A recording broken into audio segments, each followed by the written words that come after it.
I'm gonna take your baby and leave it in the mountains. I'm nursing my son right here, okay? Upon hearing my words, a sound of a smartphone dropping came from the other end of the phone line. It was Lisa, my sister-in-law. She must have checked the back seat, for a scream followed shortly after. Come to think of it, Lisa had always been tormenting me. Indeed, there were the scenes at the wedding reception, the constant spam emails, and the sudden visit right before I gave birth. But that scream marked the beginning of Lisa's end. My name is Michelle Anderson. I'm 27 and just recently gave birth and returned from the hospital. My husband, Michael, is completely smitten with our newborn son, Alex, and he reluctantly went to work today. I get along well with my in-laws, and you could say we're living a happy married life. Except for Lisa, of course. From the very beginning, Lisa and I didn't gel well.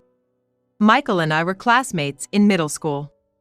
Our school in a small town in Nebraska was peaceful with fewer students and an atmosphere where bullying was unheard of. Michael's family runs a decent-sized construction company in the area. Mostly working within the state but occasionally getting orders from outside. It's well regarded. Their house was large, and our group of friends would often hang out or study there. Michael's mom was always welcoming. They had a part-time helper who kept the house tidy, and during her breaks, she'd serve us snacks and drinks. One summer day, while working on homework, we heard unfamiliar, heavy footsteps. Wondering who it could be, we were soon hit with an overpowering scent of perfume. "Mikey, I'm back!" A flamboyant, large woman called his name and literally jumped on him. He pushed her away, exclaiming, "Sis! We're studying here, okay? Oh, come on, Mikey. It's not nice to treat your sister like that after such a long time." She pouted. "I told you, we're studying. We have exams coming up." Yeah, whatever." She then scanned our group, pausing to look at each one of us. While she was doing that, he went to call his mom. She seemed to be sizing each of us up. When her gaze met mine, she frowned deeply. Ew, why is she here? No one really understood what she meant. She gestured towards some of the others and said, "You're okay, and so are you. But you." She pointed at me. "Don't get close to my Mikey. You seem so dull and gloomy." I was stunned, never having been spoken to like that before. My friends quickly jumped to my defense, saying things like, "She always helps us with homework." Or, "She's really smart." What's that got to do with anything? Being around her might make Mikey gloomy too. She waved her hands dismissively at me. She was wearing a dress with too many frills and ribbons for a summer day. And she was quite imposing, especially compared to us middle schoolers. "I'm leaving." I didn't listen to my friends' pleas to stay and hurriedly left, hearing Lisa's amused laughter behind me. That day, I got an apology call from Michael. "I'm sorry for what Lisa did. She's always been like that, ever since we were kids." "Oh, really? I don't know why she said those things to you." "It's okay. It's not your fault, Michael." But since that incident, every time someone mentioned going to his house, I hesitated. Time flew, we graduated, and went to different high schools. Our group drifted apart, and I lost touch with Michael. I bumped into him again when I moved to New York for college. After the orientation, as I was wandering through clubs trying to decide which to join, someone suddenly grabbed my arm. "Is that you, Michelle?" "Michael? Is that you?" It seemed too good to be true, but Michael was attending the same college and was in the same department as me. We had different majors, but we ended up taking many of the same classes. We started hanging out a lot. Those 4 years deepened our bond. Then came job hunting. Neither of us ended up going back to our hometowns. Michael was expected to take over his family's business, so I was surprised when I heard he wasn't returning. Then he told me, "You know, I never told you this, but I ran away from Lisa." I was shocked to hear this from him, who was looking so serious. "What do you mean?" "When I started high school, Lisa got a job at a local company through my dad's connections. She had always wanted to stay in New York and have fun, but she couldn't find a job anywhere else. Remembering the loud and overpowering presence of Lisa, I thought. So that's what happened. That's why I wanted to find a job and get married here. Is that okay with you? What do you mean by okay? You're the only one I want to be with. I couldn't help but hug Michael tightly. 3 years later, he proposed, and we decided to get married. When we went to his family home to introduce ourselves, Lisa was waiting for us. She looked at me and said, "What are you doing here? You're that girl from back then? I thought I'd never see you again after I threatened you that day." I remember being oddly calm and surprised she remembered that after 10 years. Then, at our wedding, Lisa caused a scene. "Why can't I wear the dress I like?" She had arrived in a huge, fluffy white dress. That made her look like a snowman. She arrived at the last moment. So we knew she did it on purpose.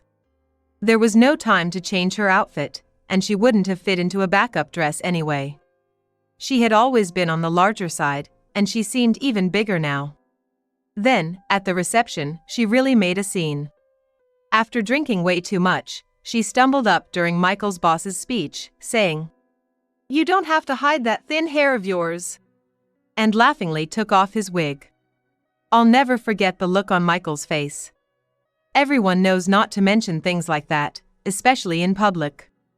Michael immediately ran over and apologized profusely. Our in-laws quickly grabbed Lisa from both sides and took her out. After the reception, we demanded an apology from Lisa. But she just sat there, crossed her legs, turned her head away, and said, "I will never accept your marriage. Why on earth is Michael with someone like you? Enough is enough, Lisa. You always mess with my friends and partners.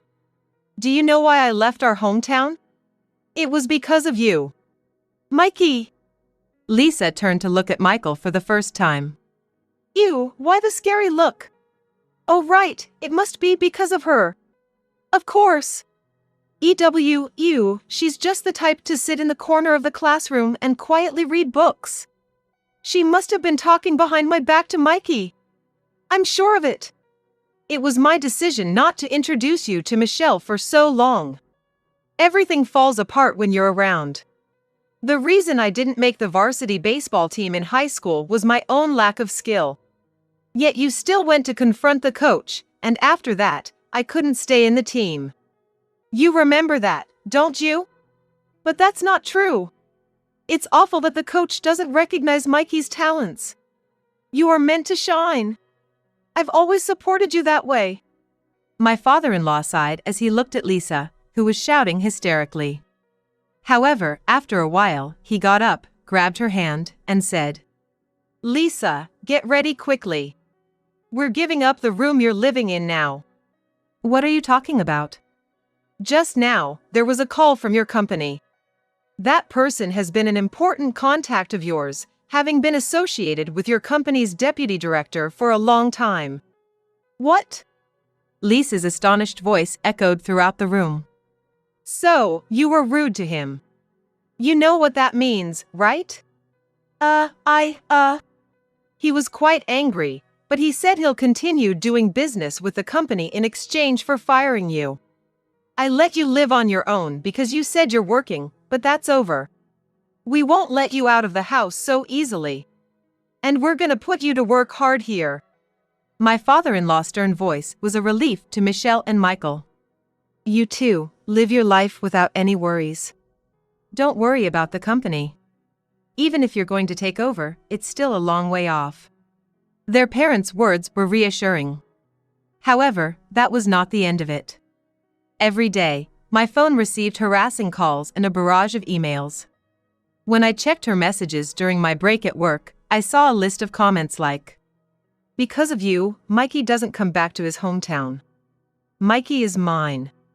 He should always be at home with me. You're not fit to be Mikey's wife. Persuade Mikey to come back." I was seriously considering blocking her number. But then I was overwhelmed by the fear that she might just show up at my door if I did. Around that time, I often felt sick. So, I just let the calls go to voicemail and ignored the texts.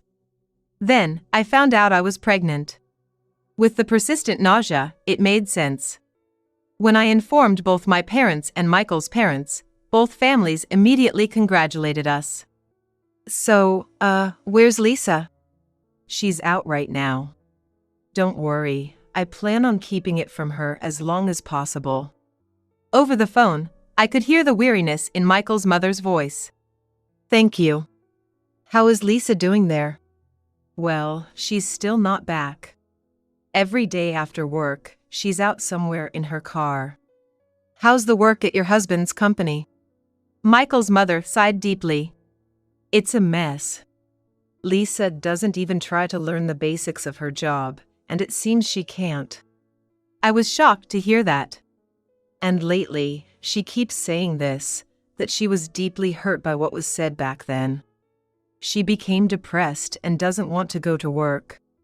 Even when I tell her to see a doctor and get a note, she says she's too depressed to move. Although I send her off, I've heard she often skips work without notice. But she drives around a lot, right? Yes.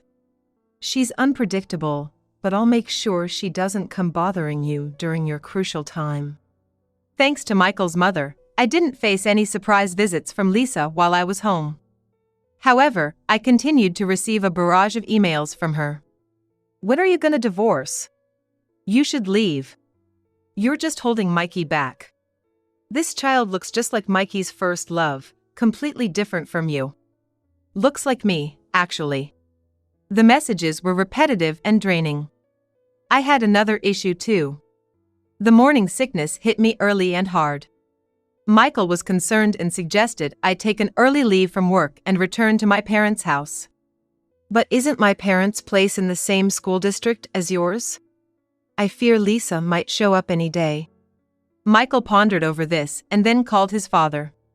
He replied, All right, since Lisa can't seem to hold a job anyways, I'll force her to join me on a long-term project. Is it far this time? It's nearby, but on an island. So, she can't return without my permission. It was reassuring to hear that. I expressed my gratitude to Michael's parents and decided to return to my parents' house. Upon visiting Michael's family home, both my father-in-law and Lisa were out, making the large house seem lonely. It's okay. We're relieved without her around. It seemed they were tired of their daily life with Lisa. However, close to my delivery date, a shocking event took place. Michelle!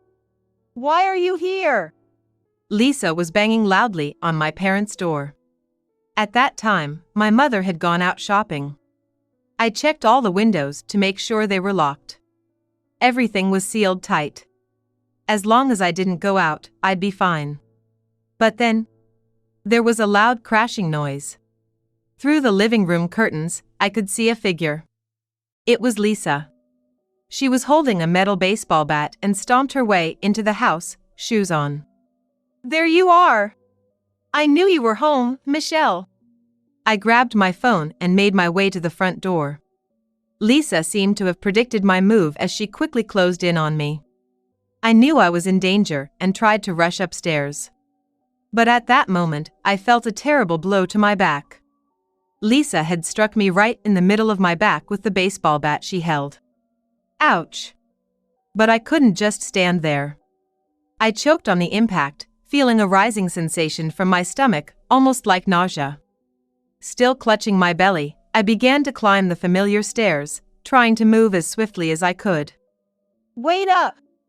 Lisa shouted at the top of her lungs. No way I was waiting. My destination was the room on the second floor I'd used before going to college. I've been living on the first floor since I came back home, so I don't usually use it. But in there, I can lock the door from the inside. Lisa, groaning, followed with heavy steps, laboriously making her way up our winding staircase. She paused midway, catching her breath. I took this chance and darted into my room. I locked the door and dragged a table in front of it for extra security. Relief flooded me, and I slumped to the floor. That's when I noticed the carpet was damp. My water broke! I realized this and felt my body shivering uncontrollably. Oh no, not now. On the other side of the door, Lisa had caught up. She was pounding on the door with the bat. Each thud was heavy, a testament to her strength, and random thoughts raced through my head. Then, "Hey! What the hell?" I heard my mom's voice from outside the window. She's back, I thought, relieved. But I couldn't let her in. It's too dangerous. I called my mom on my cell. "Michelle! Are you okay? This shattered window!" "Mom. Call 911. Get an ambulance and the police." "You mean the police, but an ambulance? Don't tell me."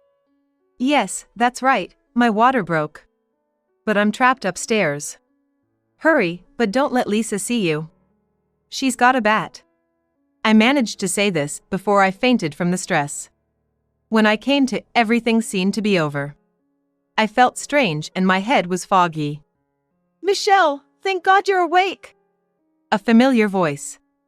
Michael was by my bed. What happened? Then it hit me. My stomach. "Michelle, when they brought you in, things were looking dire.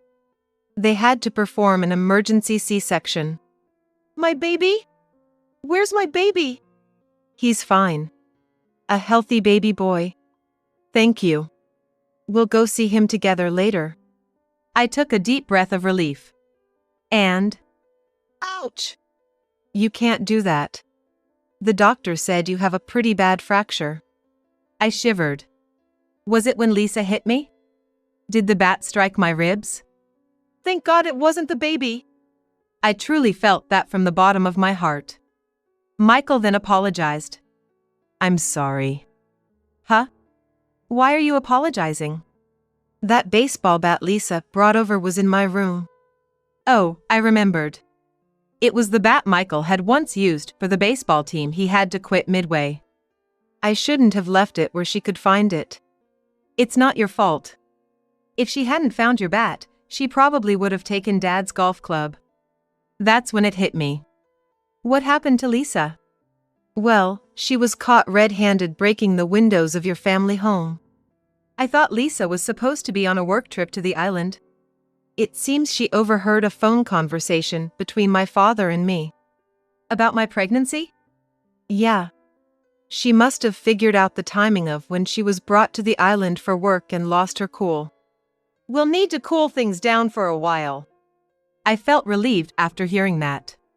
The next day after we were discharged from the hospital, my son, Alex, was as lively as ever, and he was now breastfeeding. I was gently stroking Alex's back when my smartphone rang. It was Michelle.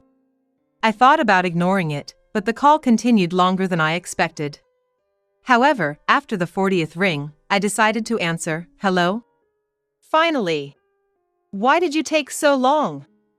How long did you plan to make me wait?" Another noise overlapped with her voice. "Stop that! Ugh, it's so loud!" "Hey, Lisa. Do you have a baby with you?" What I heard next was indeed the voice of a baby. "That's right. I took your son. But he's so noisy, crying nonstop." I was confused. Why would there be a baby there? "Ugh.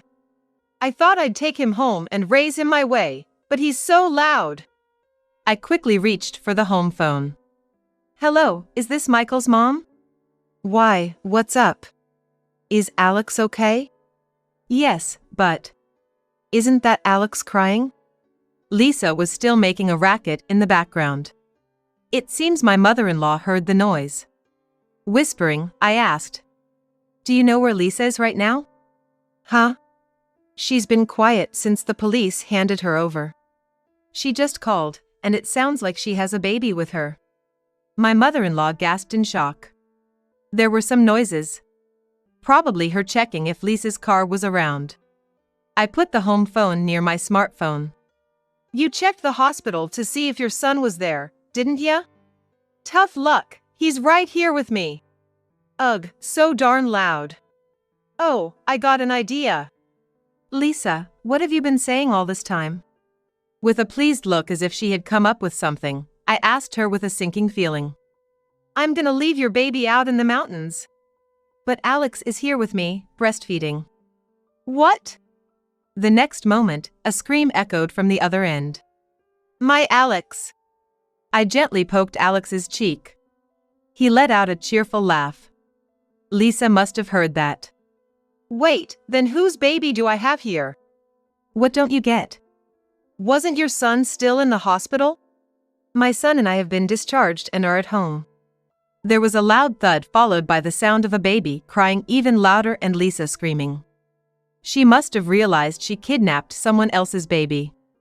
I grabbed the home phone. Did you hear that? Something serious has happened. Yes. I'm gonna call the hospital right now. You stay put. The call ended. What a reliable woman. Indeed, I was not in a position to move right now. Given the constant need for breastfeeding, I couldn't leave my son's side. For the time being, I decided to focus all my energy on soothing my son, who started crying due to the noise coming from the other side of the smartphone. Later, I was informed that Lisa's car was found parked by the seaside road. Lisa was found dazed inside the car.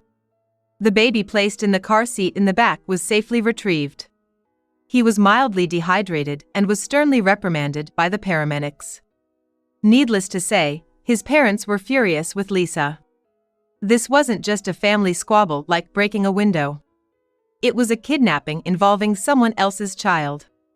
The parents of the kidnapped baby were mildly dehydrated and were furious, saying, "Our child was almost killed. We won't let this slide." They clearly showed an attitude of not forgiving Lisa tomorrow. My father-in-law, who rushed back in a hurry, reportedly told the police, "There's no handling this at home anymore. I thought I was keeping an eye on things to make sure Michelle and others weren't inconvenienced, but this is the last straw. I'm cutting ties with you for good." Lisa, the one being told this, seemed initially clueless about what he was talking about. Then, the moment she understood, she reportedly let out a loud scream. But why someone else's child? The police gave the answer to the in-laws. Firstly, Lisa had been quiet at the in-laws' house for a while. But it seems that was to plot revenge against me for being detained over the matter of breaking the glass at her family home. She learned about my upcoming discharge from overhearing a conversation between her parents and planned to kidnap my son before that. But Lisa missed the exact discharge date. My release from the hospital had been brought forward. Both my son and I were in good enough health to be discharged, and suddenly, there was a need for our bed. I gladly agreed to the early release. Lisa came to the hospital after I had already been discharged.